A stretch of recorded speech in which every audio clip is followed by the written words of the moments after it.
வேண்டுமென்றே திட்டமிட்டு நம்முடைய நிர்வாகி மீது வழக்கு போடுவது. சிந்திச்சு பாருங்க. 4ஆம் தேதி திரு ஸ்டாலின் அவர்கள் 2011 கொளத்தூர் சட்டமன்ற தேர்தலில் போட்டியிடுறார். அந்த தேர்தலில் முறைகேடு நடந்ததாக அப்போ போட்டியிட்ட அனைத்து இந்திய அண்ணா திராவிட முன்னேற்ற வேட்பாளர் வழக்கு தொடர்றார். அந்த வழக்கின் அடிப்படையிலே உச்சநீதிமன்றத்திலே வழக்கு தொடர்ந்து நடந்துகிட்டு இருக்குது. அதை பற்றி ஒரு பத்திரிகையாவது ஒரு ஊடகமாவது வெளியிட்டாங்களா?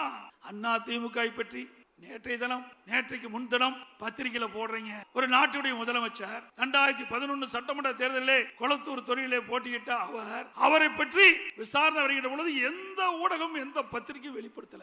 2 மணி நேரம் வாதம் நடந்திருக்குது. நாளை தினம் 11ஆம் தேதி வர இருக்குதாக கேள்விப்பட்டேன். ஆக ஊடகங்களும் பத்திரிகைகளும் தர்மத்தை நீங்கள் நாட வேண்டும். பத்திரிகை என்பது ஒரு நடுநிலையா இருக்க வேண்டும் என்று திட்டமிட்டு அண்ணா திமுகவை அவதூறு செய்தியை வெளியிடுவதை நிறுத்தி விடுங்கள். ஏன் மிரட்டுறாங்களா? பயமா இருக்க மாட்டேங்குது பத்திரிகை ஊடகத்துக்கு. ஏன்னா திரு சவுக்கு சங்கர் வீட்டுல மலத்தையும் அங்க இருக்கிற சாக்கடை தண்ணி ஊத்திட்டாங்களே, அது போல இந்த ஊடக நிறுவனத்தினுடைய பொறுப்பாளர்கள் மீதும் பத்திரிகை நடத்துகின்ற உரிமையாளர்கள் வீட்லயும் ஏதாவது மலத்தையும் ஏதாவது சாக்கடை தண்ணி ஊத்திடுவான்னு பயமோ என்னமோ.